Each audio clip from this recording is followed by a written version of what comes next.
people ask me, what do I need to do as a conguero to become a professional conguero and make a living? And I said to them, learn how to sing. And they look at me and said, "What do you mean? You know, I'm tone deaf. I can't hear. I can't get a tune out of nothing." And I said, "Well, if you want to get more work, learn how to be able to do something else while you play, you know, get into that coordination." And I say the same to a horn player that may come to me to get better playing percussion, because it says, you know, I put the horn down and I want to play guiro on the sections where I'm not playing, and I said, well, you know, that's going to increment your amount of work. When a person can play an instrument, sing background vocals, play another instrument, be good at your horn, show up in time, don't park on the area where the groom and bride is just about to arrive with a limo. When you do all that, then you get more work. Listen to this next Agile Vocalist episode. Agile Vocalist is a podcast and blog about sound and the performing arts with a California connection. Since 1986, Edgardo Cambón has been a highly sought-after musician. Born in Uruguay, Edgardo has been a leading performer in the Bay Area's salsa and Latin jazz scene for the last 33 years. He started his professional career at the ripe age of 9 singing tangos on public television. He's performed and toured throughout South America, Europe, and Africa. Since 1986, he's an in-demand musician. Edgardo has performed or recorded with artists such as Jesus Chucho Valdez, Eddie Palmieri, Carlos Santana, José Luis Changuito Quintana, Orestes Villito, and salsa romantica stars like Jerry Rivera, Eddie Santiago, Keith Terry and Cross Pulse, Omar Sosa, and more. Edgardo doubles as conga drummer and lead vocalist for the Bay Area's salsa and Latin jazz band called Edgardo and Candela.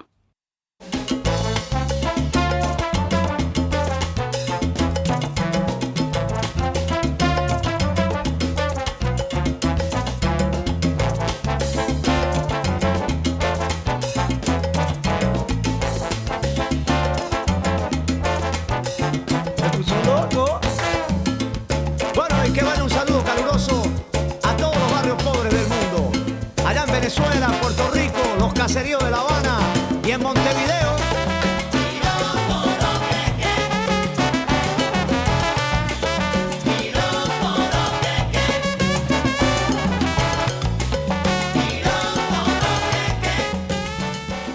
Welcome, Edgardo. Thank you for being here. Thank you for having me Thank here. you for hosting me in your space here. Absolutely.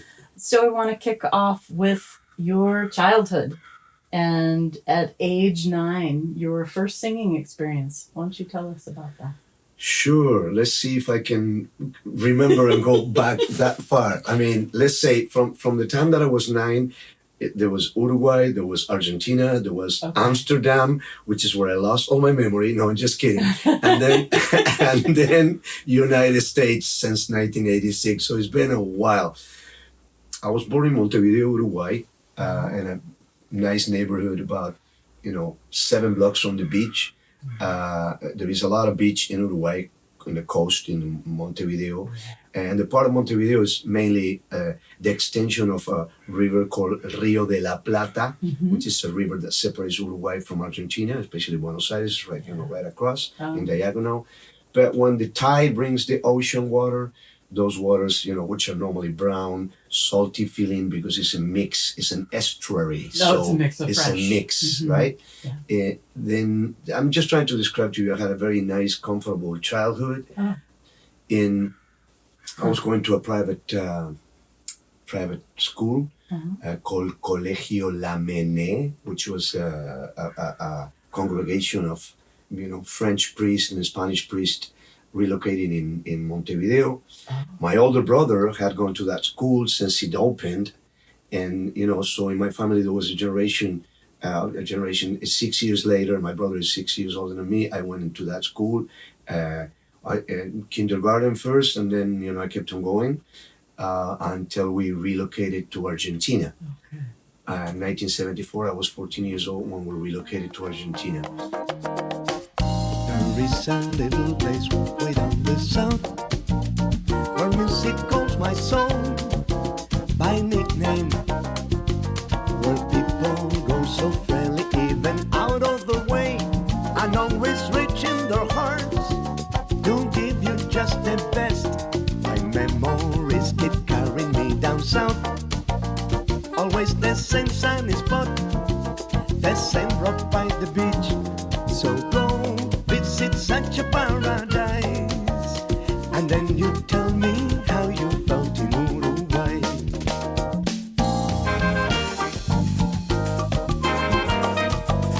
Tudo bem, tudo bem. Montevideo, que bien me sienta cuando en tus calles yo me reencuentro con el sabor de tu pueblo. Montevideo, que bien me siento. Un cafecito en el bar de siempre, en esa esquina donde muere el tiempo. Montevideo, que bien me siento. My musical beginning was joining a choir, the choir of the school. My second grade teacher, her name was Blanca. The school had appointed her to be kind of like the filter of talent, you know, say, okay, when you get to segundo grado, second grade, you know, you just gonna, at some point, you know, Blanca is gonna put you next to her kind of fancy Fender Rhodes at that time. I remember the chrome little Lexi. It was a part of our classroom. Oh, wow. She had that keyboard on the classroom. Wow. And every once in a while, she said, "You come here, repeat this." Pa ba da ba ba ba da ba ba ba ba. Okay. And I was one of the ones that went pa ba da ba ba ba da ba ba ba ba, and I did it correctly. And she said, "Okay, how about this? Pa ba da ba ba ba da ba ba ba ba." And I did it correctly again. So she said, "Okay, you're in the choir." Oh, okay. So she's testing you. And I was a little thin. I was one of the shortest guys in my class. And I was definitely not good at soccer, Okay. you know, or which was a national sport and still is. Right. And so I found a little bit of a niche. Oh my God! I mean, she said I was good at this, and I can't even recall what it was, but I was happy, and I even came and told my mom I was going to be a part of the choir. My older brother was already in the choir, and he played a little bit of accordion too. Okay. And so he was taking musical lessons. And he's an architect now from retirement, but you know, it's just a long time ago. So there was music in my house. But so when I started in the choir, then they placed me in the higher voices, right? And I remember we had the steps, you know, going up, and the risers, right? With the older boys, you know, from high school already up there singing, blah, blah, blah, right? Right. And the priest with a regular, you know, baby grand piano, nothing too fancy, but. And so, and we were singing religious songs as well as more folklore, and tango. And one of the tangos that he was teaching us was a tango called Volver, to come back. Yes. I believe the author is Lepera, L-A-P-E-R-R-A, but I'm not really sure, unfortunately. That's fine. And Carlos Gardel was the singer, one of the mega star singers of the tango. So I don't really know how I ended up in this, but I ended up singing the lead voice for the tango. And so basically I was the lead vocalist and the choir accompanied me. Oh, lovely. You know, I had a guardapolvo. The guardapolvo is what they called the little tunica or outfit. The boys use it. You know, it look like a skirt, but it's not really a skirt. It's like a whole thing with a big bow tie on school. Your gray socks up to the middle of the leg. Your shoes all messed up on the tips, and I was missing one tooth. And I had attempted to cut my hair because I wanted to be a hairstylist. So my sister didn't let me cut her doll's hair for obvious reasons. So I went in front of a mirror and I started cutting my hair because my hairstylist was the coolest guy that visited the house. He used to come visit the house and do everybody's hair. Was he musical? I don't think he sang. But he was also the gardener. But he was the But gardener. you wanted to be a hairstylist. I wanted to Something be a in him. hairstylist, but I ended up being a vocalist. But in that photo that I sent you, I have, I'm missing one tooth to cut my hair. Right. I think I'm missing one tooth on that one. And, but I memorized the entire lyrics of the tango Volver. It's a long thing. My mother used to say that I was around walking in the living room, reading it and singing it a cappella with nobody, right? Yeah. Nobody. Yeah. And because the priest had told me you can't have the music. in You have to front be of you, up- the yes. lyrics in front of you. Which I wish it would be something that I had respected for the rest of my career. But at over 300 songs, I guess that I have now in my book, it's hard to remember all the lyrics. Right. But I remember that one. Argentine and Uruguayan bombo legüero is a type of drum and a low pitch play with two sticks. Basically, usually referred as bombo, B-O-M-B-O. Legüero is L-E-G-U-E-R-O. Right. Very popular in Argentinian samba, chacarera, the styles, the folklore styles that bounce on both sides of the river that separate us, right? Nice. We have a lot of things in common and a lot of things not in common. A lot of competition, of course, because of soccer and all that. So, that was the beginning, but that was my first connection with both percussion. So then my father at age 13 bought me a guitar. Okay. He bought me an acoustic guitar. Okay. It was a smaller guitar, but nice. Smaller because my size, I was small too. And they put a teacher that would come to my house. Yeah. And so what ended up happening is that the teacher wanted to do what he was supposed to do, which is teaching me a lot of scales. Studio One of Rovira. All those classical things, right? But I was a little kid and I was already listening to a little bit of rock and roll, this and that. So I wanted, strumming. I wanted chun chun chun chun chun chun, right? I wanted all that, right? I wanted Doobie Brothers,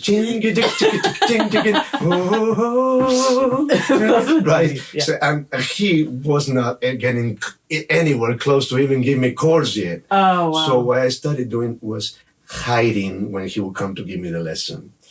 It would be like 10, 15 minutes before the class, and Edgardo would disappear completely, And we had not a huge house, but a pretty large yard. And my mother was embarrassed to open up the door of the guy and say, Edgardo, your teacher's here. And then Edgardo is nowhere around. So after that happened a couple of times, the teacher said, look, I don't think your kid wants to play guitar. Right. Which is sort of regretted that I didn't do it because it's a great instrument for composition and it would have come pretty handy afterwards. Yeah. But that didn't work.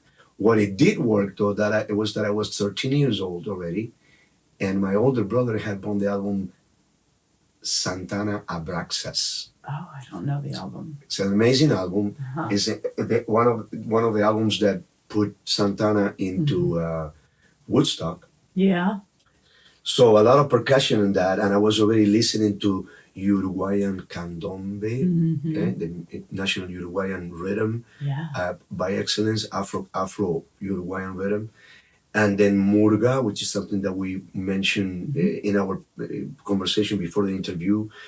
Big organized choirs with 4 or 5 part close harmonies and lead vocalists, and very politicized and very witty and comical. It's theatrical. And the outfits are incredible. So I started really feeling very, very drawn to anything that had to do with music.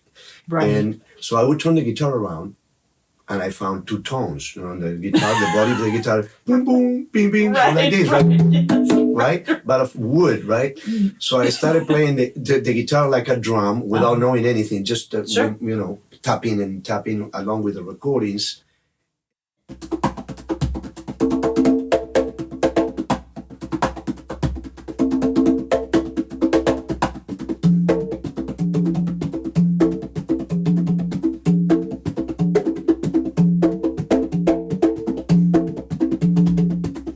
This is the candombe from Uruguay.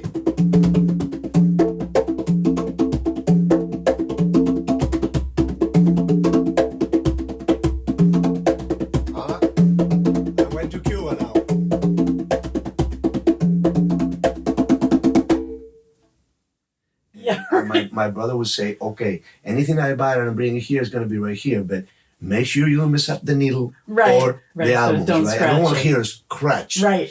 So there was Creedence Clearwater Revival. Okay. Abbey Road. Okay, Beatles, yeah. Deep Purple is done. Then what? The Monkeys. The Monkeys. Then, a few politicized Uruguayan like Biglietti and Biglietti, renowned one. I'm coming to blank right here. That's fine. An album of Los Cinco Latinos. An album that means the five Latinos. Yeah, the five right? Latinos. The five Latinos, Sure. Yeah. which was very popular in Latin America at that time. An album of Los Iracundos, another very popular band, which already had the synthesizers and all that. Pop Uruguayan music. And I don't remember much more, but I remember that I studied. If there were 6 albums, I play them to death, right? And side A, side B, I knew what it was, including the Santana one. Mm-hmm. And that's when I got attracted to hand drumming because after cracking the guitar, just a little line crack in the seam of the back, right? My father said, maybe we have to get you a bongo. So we went to a German store downtown Montevideo. We lived in the outskirts. We didn't go downtown a lot because everything when you live outside in a neighborhood, you wait for everything to come to you, right? Except for concerts or things like that. Okay. And so we went and my father selected the least expensive bongo there was in the whole store, of course, but I didn't care because it was a drum and it sounded like a drum. Right.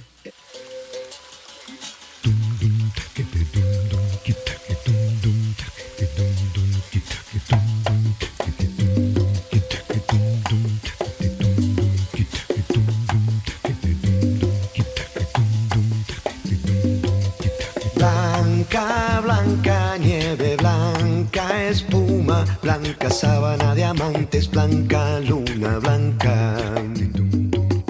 Blanco el jazmín, blanco el guardapolvo, blanca risa alegre de mi madre blanca. Blanca la carta de ese Amsterdam, blanca arena de esa playa, blanca leche en la mañana, blanca harina de tu pan, blanco pañuelo de invierno, blanco el cielo cuando hay nubes blancas, blanca la cal y la sal, blanca tu paz y tu alma, siempre blanca, vuelve a la calma blanca, blanca, se fue mi madre blanca, blanca, volvió a la calma blanca, blanca, se fue mi madre blanca.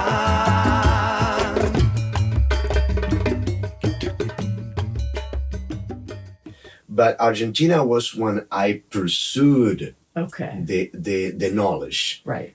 We went from Uruguay to Argentina with very little stuff. Okay. And, not much stuff. Okay. There was a lot of political turmoil in Uruguay and Argentina in the 70s. Mm-hmm. That was the dictator years of all that area. Right. All Latin America, really. If you think about it, Chile, Argentina, this and that's also, it kind of gave a tone to my later composition ideas. My first conga teacher, a guy named Ruben Sanchez, had been living in Paris, had the instruments available for me to practice, not necessarily to take them home. But so I started my formal training with that, and he was the one who introduced me to, let's say, Afro-Cuban based music, salsa music. Because before that, I had been listening to Uruguayan candombe, African bass and all that, but not specifically what we call today salsa, right? Which was very popular in the 70s, but up in the north. Yeah. In Uruguay and Argentina, if you would go to a record store to try to find some salsa, it would be in alphabetical order and maybe 10 albums in a row. That would be, it wasn't like now where there is so much available, to choose right? from. Okay. So he would lend me those albums. And that's when I got introduced to the album Siembra with Rubén Blades and Willie Colón. I'm going to introduce to the son of Latin music, El Sol de la Música Latina, Eddie Palmieri, with a vocalist named Lalo Rodriguez, amazing vocalist, who was, I believe, 17 years old when he recorded that album. In fact, the story is that Lalo recorded the album before he changed his voice. Before his voice changed. And so he's hitting notes. He's still alive. He's still hitting notes, very, very high in there, that when people try to play that song with the band, you had to either sing it one octave lower or transpose it. And that's how I got a hold of salsa.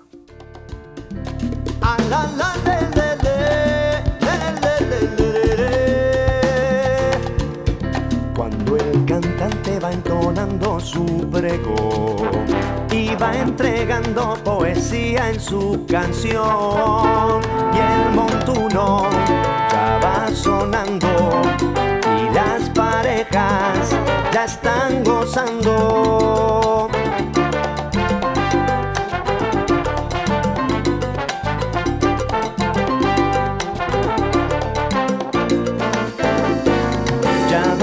Que en todas partes hay oídos muy ansiosos que disfrutan con tu canto. Canta, hermano, que te escucha el mundo entero. Pues la raza hispanohablante abarca como un gigante hemisferio sur y norte. Canta, hermano, que te escucha el mundo entero.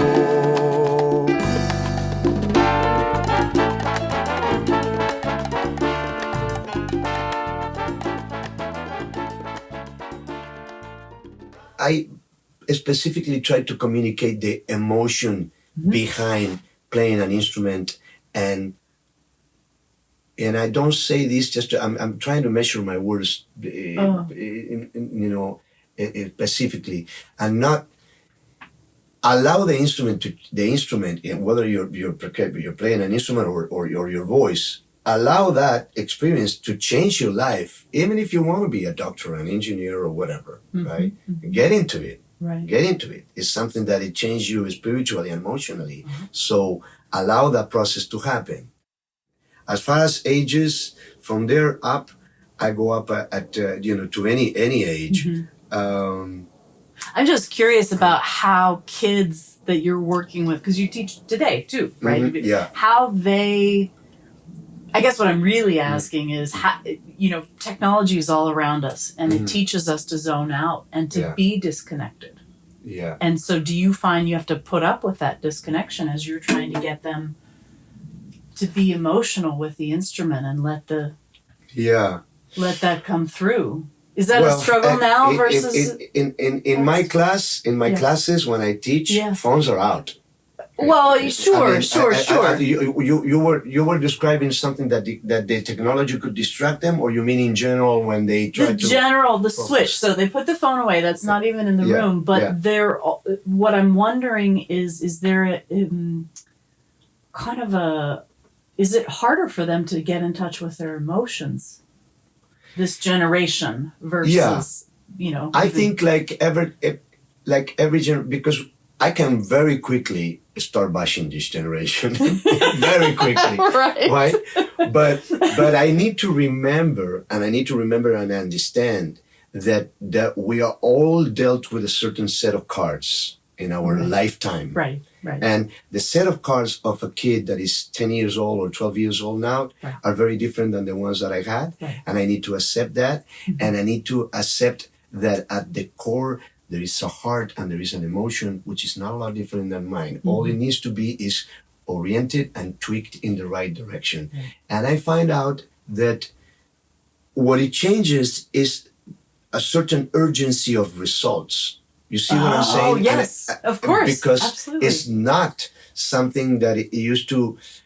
I don't remember being in a hurry to get better at what I did when I was a kid, or how long. I'm not even asking how long is it going to take. Right. I was just happy that I was progressing and getting better, and my teacher was giving me kudos, and I tried to do that.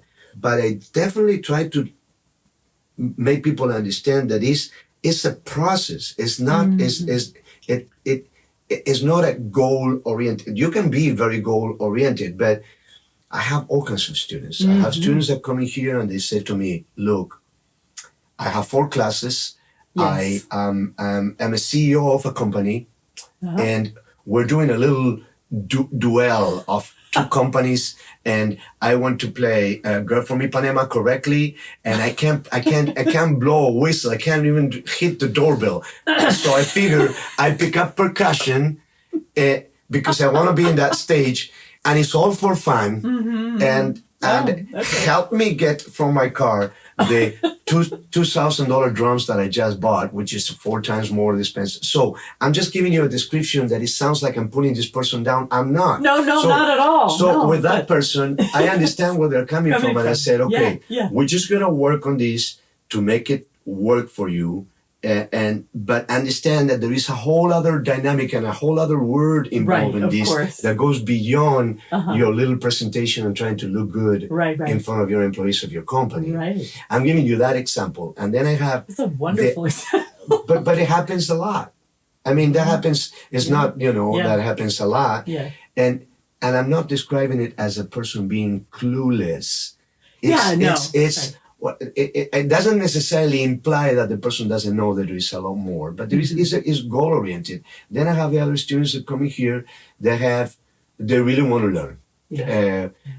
Then you have the emotional array of students, the ones that say, "Yeah, you know what? I'm retired. Finally, I get a chance to do what I want to do." And I found once again in my garage the drums my father gave me when I was 16 years old. Right. Okay, so that person has a whole other approach toward it, right? Okay. But there is one thing that can be in common, and then I have the 17 years old that I can turn into a professional, and I know I can do that. Okay. Because you've done it. Because practice. Right. Because it's into it. Because he's got an opportunity, because he's already playing at the jazz school, or he's already playing here and there. Right. So it's not that I focus on that one any different. Obviously, it's different goals. Yeah. Let's talk about you and what I think is your incredible accomplishment that you bring to this, to your art, which is singing and playing at the same time. So when we talked about that, you said, there's positives of that and there's negatives, especially, and maybe you meant that in context of the fact that you're leading the band. I don't know. Yeah. Talk to me about the pros and cons of that, because you were just saying how, people see you doing that and they think you can teach both, but you don't, depends on their level of talent that they bring to it. Well, look, I started as a vocalist. Right. I mean, but my emotion towards percussion took over. So then all through my late teens and 20s, it's almost like I forgot that I could sing in tune until I started joining salsa bands, and they put me on percussion. I was hired to play percussion, and then they started asking me, "Can you sing coro? Can you sing chorus? Can you sing the refrain? Whatever. El cuarto de Tula." I think so. And all of a sudden we go, "Oh, this guy is in tune. Can you sing this part?" Sure. Oh, he can hold a part, right?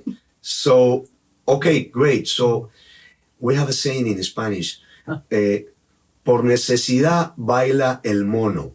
I think that came out from the old people that would go with those little carts with the vitrola, with the music thing. And I guess some of them had like a monkey, maybe this in Italy or France, and people would tip the monkey. The monkey was trained to do a few tricks. So, and then he will get. So what I'm saying is that the necessity or the need to improve your income or it directs you to work in particular coordinations or skills. Okay. So I realized that, and I think with this next sentence, you want to understand exactly what I mean. People ask me, what do I need to do as a conguero to become a professional conguero and make a living? And I said to them, learn how to sing. And they look at me and said, what do you mean? You know, I'm tone deaf. I can't get a tune out of nothing. And I said, well, if you want to get more work, learn how to be able to do something else while you play. You know, get into that coordination. And I say the same to a horn player that may come to me to get better playing percussion, because it says, you know, I put the horn down and I want to play guido on the sections where I'm not playing. Right. And I said, well, you know, that's going to increment your amount of work. When a person can play an instrument, sing background vocals, play another instrument, be good at your horn, show up in time, don't park on the area where the groom and bride is just about to arrive with a limo. When you do all that, then you get more work. But so now the playing and singing at the same time, for me, it became natural. Maybe I was doing it not necessarily in the shower, because I don't shower with my congas, but maybe I was doing it already humming songs with at the same time. And when I went to Europe, just when I moved from Argentina, in Argentina I already was doing it, but I wasn't singing that much lead vocals. Okay. And then you went to Amsterdam. I went to Amsterdam. And in Amsterdam... As a teenager, like 19, 20? I arrived in Amsterdam. I turned 21 at my brother's house in Sweden.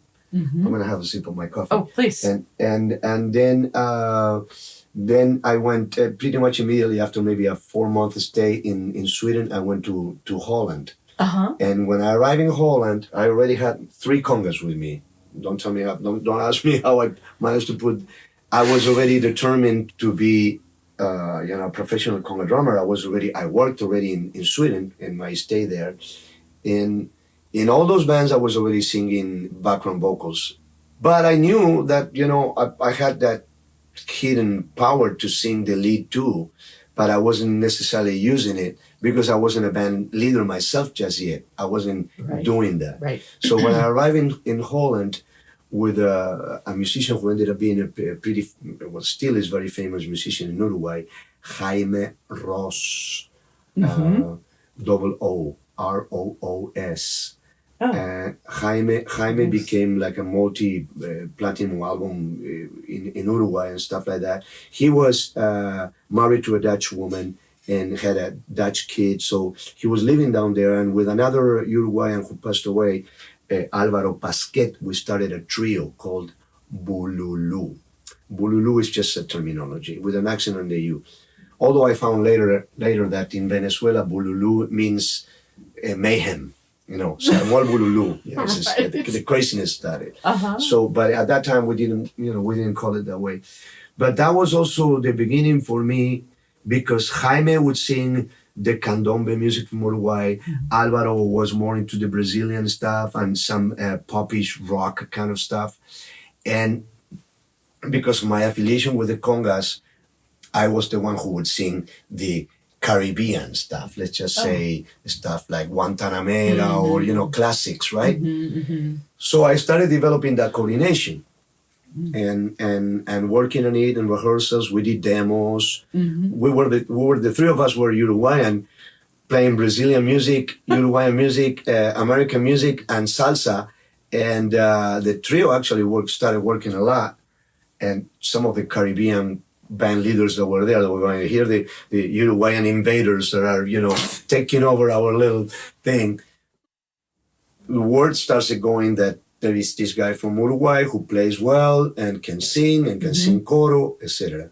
So my breakthrough about playing and singing salsa as a lead vocalist happened in a very interesting way, because I joined a band of a vocalist from Puerto Rico named Rubén Salas. It was Rubén Salas Orchestra who actually recorded my first album with him, my first recording, which was kind of like a live thing. It was a big band. There were a few other Puerto Ricans in there they all had come from New York, and they were regarded as the guys who were the real deal. Why? Because, New York City in the 70s, 80s, they were teenagers back then. They grew up in there from Puerto Rico. They come to Amsterdam, and they're the hot stuff. There was another band called Evolution 2000, both of those band leaders, they both passed away now. May the rest in peace. But Ruben got us a gig in Vienna. So we went there in a couple of, Volkswagen vans without attached chairs to it, one of them. So it had like fold out chairs, no seat belts, nothing. Right. Just, and in those days, traveling across borders, it was like not very, because people don't buy cars in Amsterdam. You just use your bicycle. So, if you had a gig like that, you had to rent, right? Yeah. So, but the excitement, I had a Uruguayan passport with too many stamps, and I was an illegal alien, which is also something else that gave me a lot of my insight living in this country and writing songs about the immigration and the community and stuff. So I was an illegal alien for 5 years in Holland, but with some sort of privileges, but we don't need to talk about that. But I'm saying that status put also a question mark in every single time you cross a border, and you don't know if when you're coming back to Amsterdam, you're going to be able to get in. Not let alone trying to take a flight and Schiphol airport So my work was limited to anything that I could do by ground. Okay. Got it. Right? Got it. So we went there. Ruben got a terrible sore throat. Okay. He could not sing a note. Okay. He didn't know if out of his voice, I always use this when people are hoarse like that. He didn't know if Barry White or Janis Joplin was going to come out of his voice. Got it. Every single time he tried to sing a line. Wow. And it was his original material, a lot of it. Right. So the bass player, Leslie Lopez, who is still living in Amsterdam, he said to me, Edgardo, Ruben is not going to be able to sing. We can keep on giving him the relevant to recall us all afternoon, but this is not going to happen today. And we're, 3 hours away from sound check. There's going to be a couple of reggae bands. And what can you sing? And of the repertoire. And I said, well, I think I can do this, I can do that, and I don't remember specifically the songs, but they were original material, and I just many years back. And then I can do some classics, we can just jam in this and that, right? Standards. So we did it. The gig was a success, and I did okay. Yeah. Beyond okay, I guess. And there were some lyrics that I didn't have. The bass player said, Ruben can provide you with that because, here is all this is before computers, papers. Sure. So when I came back, in less than 2 months, the phone started ringing about, hey, can you play and sing with us? Oh, interesting. And how did that make your band? Were you still getting called as a trio? Well, the thing is that other bands were calling me to be their. So I started getting more into the real salsa bands. Okay. I suppose the trio or something like that, which is not to minimize a trio, but so I started getting calls for being in the front and not playing congas. What I did was before coming here, I put together a book of 2 trumpets and 1 trombone, a salsa book that I could sing and play at the same time. In other words, I put my repertoire, my book. Sure, yeah. And I already had some newspaper clips and things like that from my activities over there in Dutch and stuff like that. I still have to find that stuff and turn it into digital thing because it's, it's good memorabilia. So when I came in here, in less than 6 months, I was already rehearsing for my band here. Wow. And so what I did is I told the guys, this is what I got. I started sitting in with bands here. There was a band called Sabor, an important band here. And in that band, I met a man named Art Jackson. Art Jackson was a promoter and producer of that band. He was not the band leader. Okay. He was the one who was fetching for the gigs. That band consisted of people that became also my mentors, like Mike Spiro on percussion, Rebecca Mauleon piano, David Beloved on the bass, yes. John Calloway, Yeah. Wayne Wallace on trombone. It was, bands that were doing it here, and I admire what they were doing. And I sat in with them a few times, and again, the word starts spreading around that there was somebody who was reliable and seemed to be professional and doing something decent. Que yo vine a bailar la salsa. La salsa que a ti te gusta. Que yo vine a bailar la salsa. Esa salsa de New York, sabrosa mi salsa. Yo vine a bailar la salsa. La baila Doña Inés con Felipe y Doña Pancha. Yo vine a bailar la salsa. Esa salsa es pa' gozar nada más. Que yo vine a bailar la salsa. La salsa con la tumba y el trombón, mi salsa. Yo vine a bailar la salsa. Salsa sabrosa y picante. Que yo vine a bailar la salsa. Vengan los rumberos, vengan los salseros pa' guarachar. Que yo vine a bailar la salsa. Salsa de la buena y sabrosona. Que yo vine a bailar la salsa.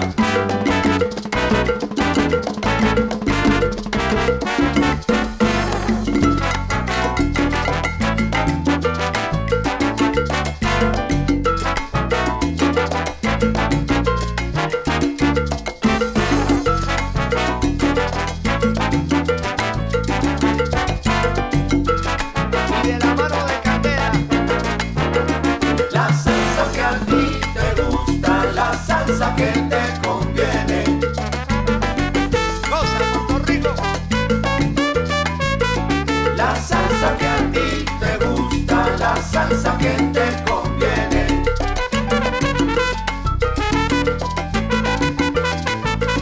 La salsa que a ti te gusta, la salsa que te conviene. Salsa brava, salsa dura, para que goce la gente. La salsa que a ti te gusta, la salsa que te conviene. La salsa que te conviene, la que sé bien que te entretiene. La salsa que a ti te gusta, la salsa que te conviene. Oye, si quieres bailar con mi jeva, pa'lante mulato, que yo sé bien te conviene.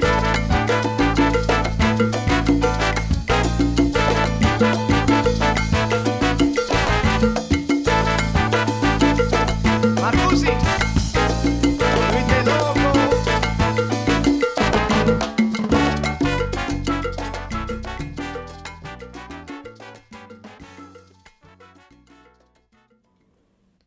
That was inspiring. Join us for part 2 of this conversation with Edgardo Cambón. Get liner notes, photos, and more at agilevocalist.com.